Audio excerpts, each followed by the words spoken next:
The sky was the color of old bruises. Thick, oily clouds swirled above the jagged plains of Kepler 62F, hiding a sun that offered no warmth. Mara Voss hit the ground hard. Her capsule, never meant to land, slammed into the permafrost and crumpled like a tin can. Her vision swam. Blood slicked her temple. The air inside the pod hissed and grew thin. She coughed once, then twice more. The emergency sealant foam clamped shut around the breach just in time. She lay on the floor, breathing shallowly, feeling the cracked ribs bite with each inhale. She whispered to herself, voice dry as dust. "Welcome home, Lieutenant Voss." She crawled out 2 hours later, the suit's internal stabilizer whining with every step. The capsule had landed in a shallow gorge, lucky. Most exiles didn't survive impact. But she wasn't most exiles. The first 3 days were survival. Radiation levels spiked at noon. Nights dropped to temperatures that shattered metal. The wind screamed across the stone like a predator looking for something to tear. Mara found the corpse of the last inmate 50 meters west, a skeletal outline inside a shredded thermal suit. His comms pack was intact. She gutted it with shaking hands. The AI core flickered back to life in her palm. User, unknown, status, non-military civilian. System booting. "Hello, March." "Not March." "Mara," she muttered. "Correction, hello, Mara." "Good. Start a new log." She hesitated, then spoke aloud. "Log 0. If you're hearing this, Earth left me here to rot. I won't rot." By day 6, she had a lean-to made from the pod's outer hull, wrapped in radiation mesh she stitched with melted wire. The solar still worked for 6 hours a day. Enough to charge the AI core and run basic scans. Food came from ration blocks she scavenged from 3 other drop sites. One had been crushed flat. Another had been clawed open. Kepler wasn't as dead as they said. On day 10, she found a buried satellite cannon half a mile east, likely from the first failed colonization mission. Its casing was split, but the power core inside still pulsed faintly. She licked her lips. "You'll do." It took her 3 days to extract the cell without it killing her. She used bone saws, broken armatures, and her own blood as thermal insulation when her glove tore. When she finally pried it free, it was warm in her hands, warmth she hadn't felt in over a week. She began building. Not shelter. Not a beacon. A weapon. By day 21, Mara had constructed her first pressure mine, crudely built, but functional. She tested it on a dead branch. The shockwave was tight. Lethal within a meter. She planted it on the ridge and waited. 3 days later, she heard the click of claws on stone. It wasn't human. It slithered upright, tall, plated, and graceful in the way predators are. It scanned the gorge below with a glowing eye slit and tilted its head like it smelled something. Mara's heart pounded, her teeth clenched. She didn't breathe. The creature stepped forward. The mine snapped. The explosion swallowed half its body, sending black ichor across the rocks. The remaining half screamed, briefly, before twitching into stillness. She exhaled and whispered, "First blood." On day 32, she painted a skull on her shelter using that ichor. Decorative. Motivational, she told the AI. Acknowledged. Tactical morale asset logged. On day 40, Earth pinged a satellite above Kepler. She intercepted it. They were checking for signals. "Didn't expect me to still be breathing," she muttered. "Figures." She didn't respond. Let them think she was dead. Let them forget. By day 50, her trench perimeter had tripwires made from synthetic hairline wire. She wired the power cell into a railgun trigger and mounted it beneath a bluff with a clear angle of approach. She set the AI to scan for atmospheric anomalies. The air spiked twice in 48 hours, micro dropships entering low orbit. Alien ships. Her voice was calm as she recorded a new message. Log 12. This planet was supposed to be empty. Earth didn't warn me about visitors. So now, I build harder. You want Kepler? Come claim it. But I'll make damn sure you remember my name. She started talking to the AI more often. Remind me what they said when they tossed me here? Lieutenant Voss is a liability. Unfit for reassignment. Non-critical asset. Disposal recommended. Disposal. She smiled without humor. I'm building a junkyard, all right. Just not mine. On day 62, her radar pinged again. This time, more precise. 6 life forms. Humanoid. Not human. She had 30 minutes before they landed. She armed the traps, loaded the railgun, and whispered to the AI. If this is it, save the recording. Recording enabled. Mara pulled her makeshift blade, a plasma-cauterized pipe sharpened to a molecular edge, and crouched behind the ridge. Wind howled. Her breath fogged inside her cracked visor. The first alien crested the ridge, eyes gleaming like molten stone. Her hand hovered above the detonator. Closer. Closer. Click. She triggered the mine. The explosion was louder this time. The scream wasn't human. She watched the others scatter, caught in crossfire from her auto-rigged turret. By the end of it, only one limped away, trailing smoke and plasma from its ruined arm. She stood, shoulders squared, panting. The flag she'd made, stitched from heat foil and blood, snapped in the wind above her bunker. She looked up at it. Then whispered. 1 exile, 6 hostiles down. Next. 6 months in, the planet didn't look so dead anymore. At least not from orbit. From above, Kepler 62F now shimmered with strange symmetry, rows of jagged trenches, patches of disturbed terrain, and trails of scorched rock that traced the shape of traps and automated turrets. The thermal readings were inconsistent. Half the planet registered as static heat signatures, the kind left by broken machines. The other half pulsed like a war zone. Vel Tharkun, commander of the Jatil Vanguard, stared at the data feed on his helm. His jaw flexed once. Twice. This was classified as a dead rock. His comms officer bowed low, not daring to reply. On the surface, Mara Voss stirred a pot of protein sludge with a splintered metal rod. Steam rose in curls, colored faintly red by added vitamins she'd synthesized from crushed lichen growing along irradiated crevices. It tasted like burnt rubber and regret, but it kept her upright. The shelter had grown. What was once a bent hole in hope was now a reinforced dugout, braced with titanium plating peeled from downed alien dropships. Her AI core, nicknamed BIT, had been rewired into the central control node, managing sensors, drones, and the high-voltage perimeter grid. She didn't smile often anymore. But when she did, it was earned. BIT's voice hummed in her ear. Perimeter breach, Western Ridge. 5 heat signatures. 2 airborne. ETA, 11 minutes. Mara wiped her hands, then grabbed her makeshift rifle, a Jatil plasma carbine modified with Terran trigger assembly. The thing hissed like it hated her, but it shot straight. She activated the defense net. Out past the ridge, 5 Jatil soldiers moved with precision. Scaled armor, quad-limbed balance, weapons humming like hive bees. They paused just short of the drop zone. One turned to the squad leader. Scans show electromagnetic anomalies. This terrain's been altered. The leader snorted. By who? There's no population here. His words barely ended before the cliff under him exploded upward. Shrapnel tore his lower half free. The others scattered, screeching in their native tongue as flechette rounds chased them through the dust. Back at her perch, Mara tracked each movement. Her rail turret swiveled automatically, red markers blinking. 3 enemies dropped in 12 seconds. The last 2 tried to retreat. She let one go. Not mercy, strategy. Run, she whispered. Tell your boss this rock bites back. Later that night, she stood under her flag. It was crude.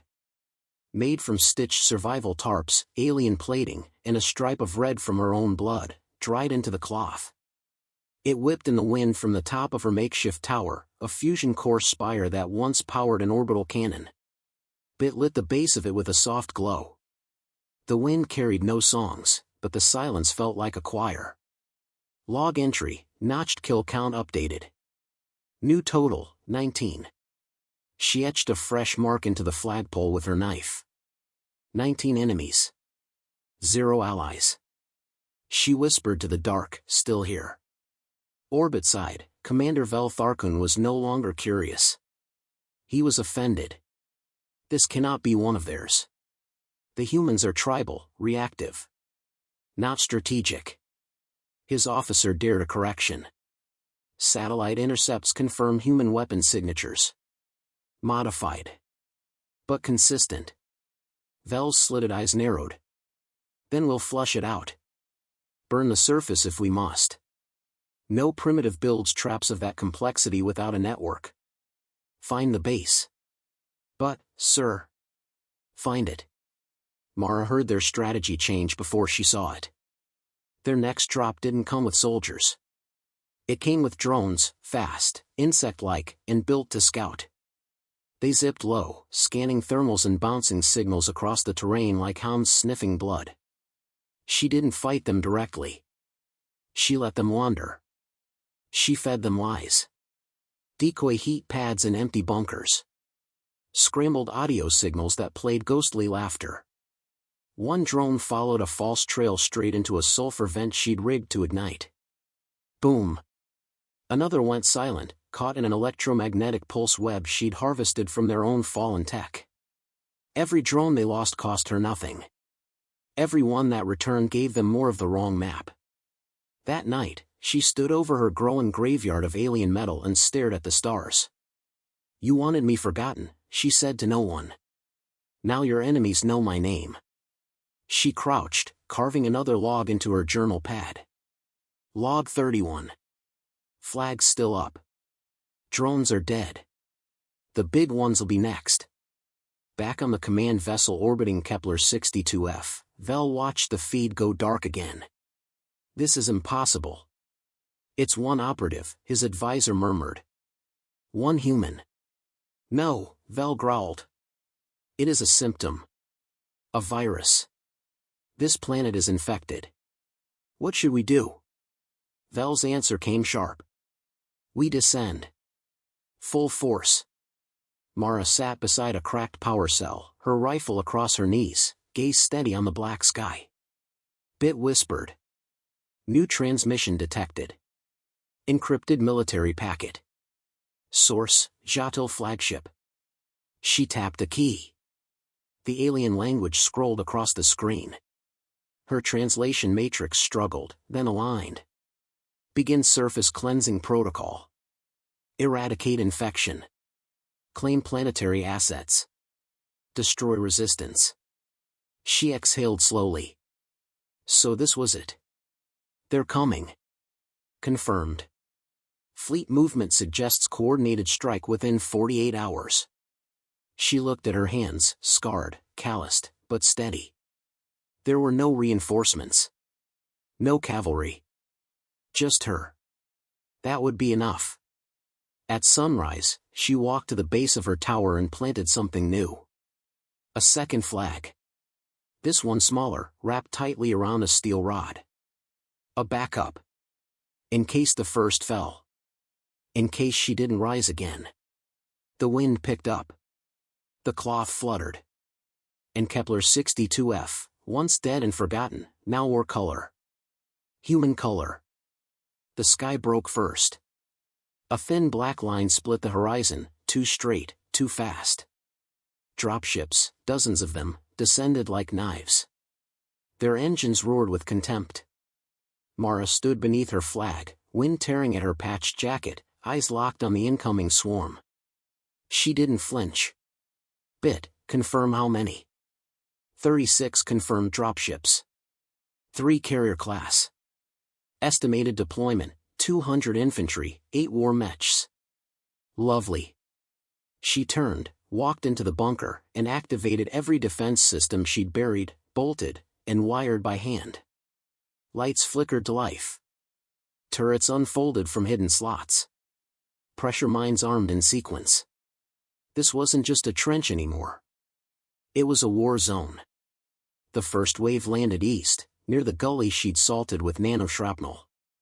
She didn't watch. She only listened. Thud. Click.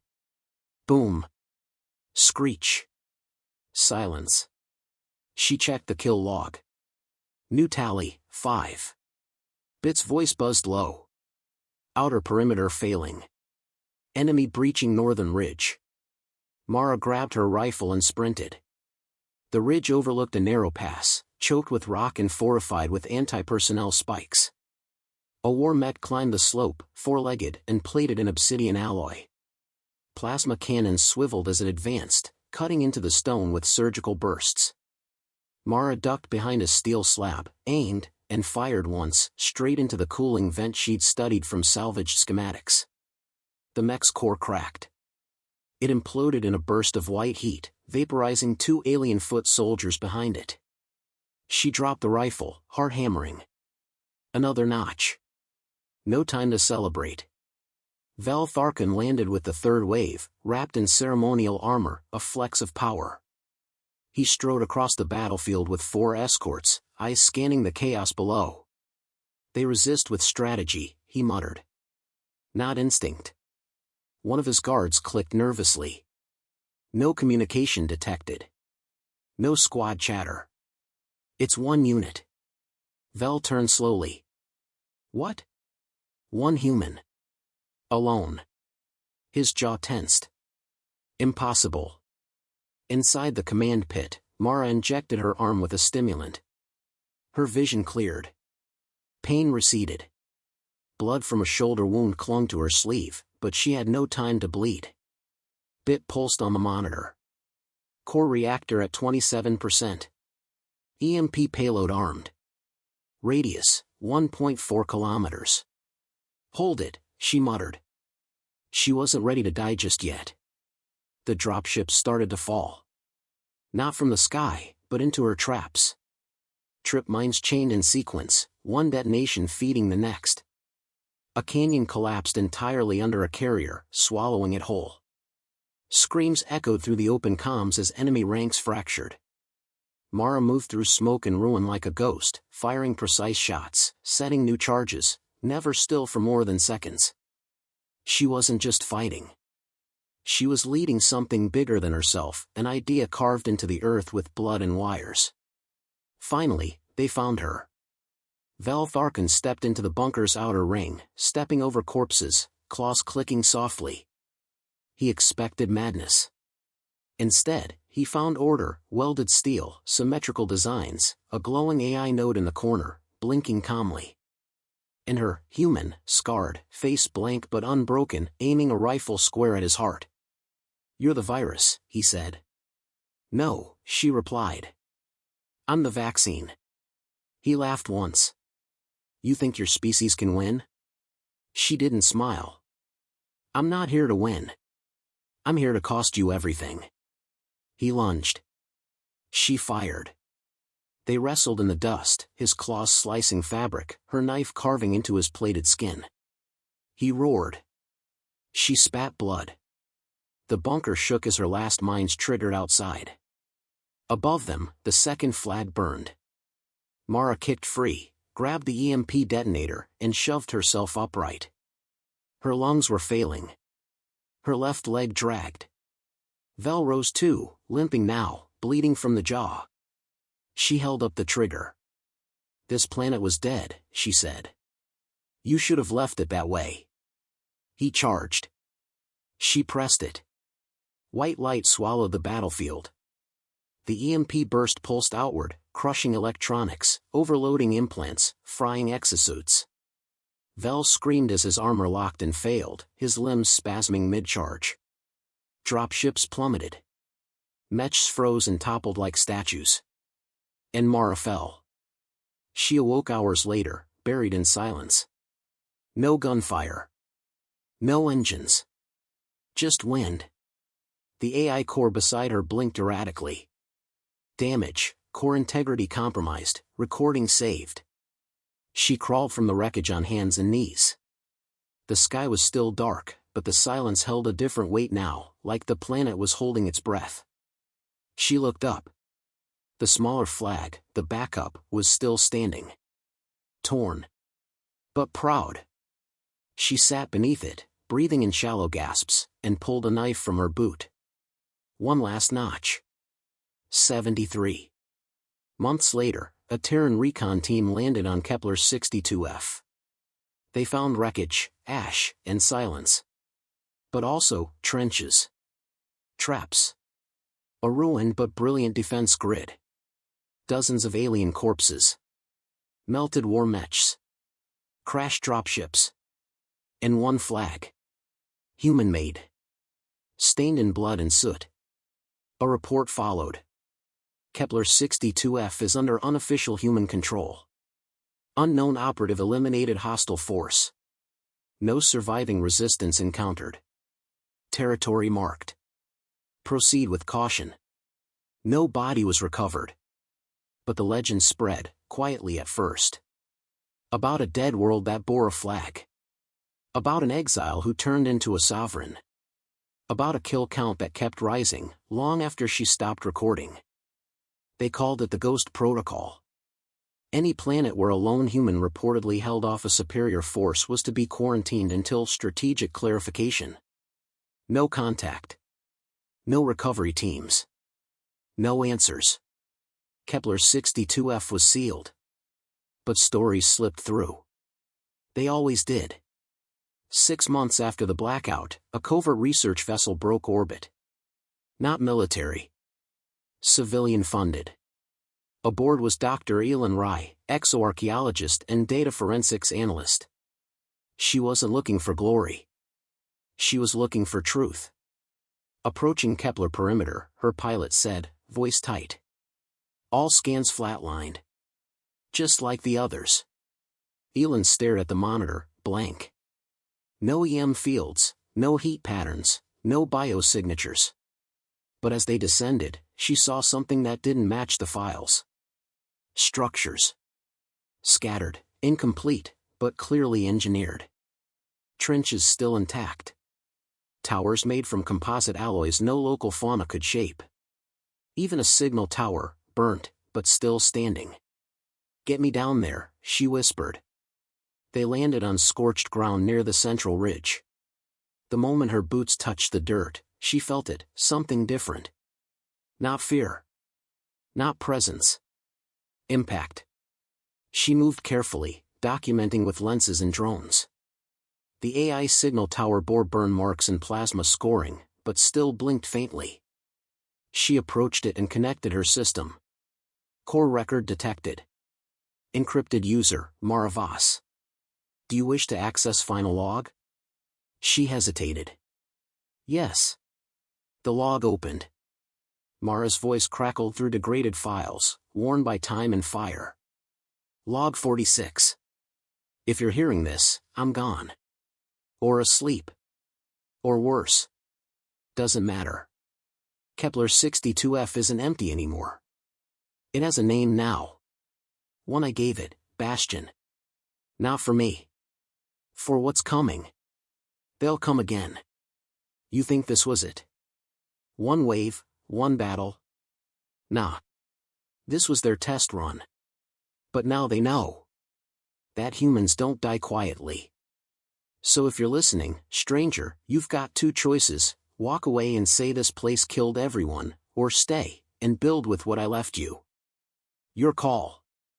But remember one thing, this world has a flag now. And it flew in the fire.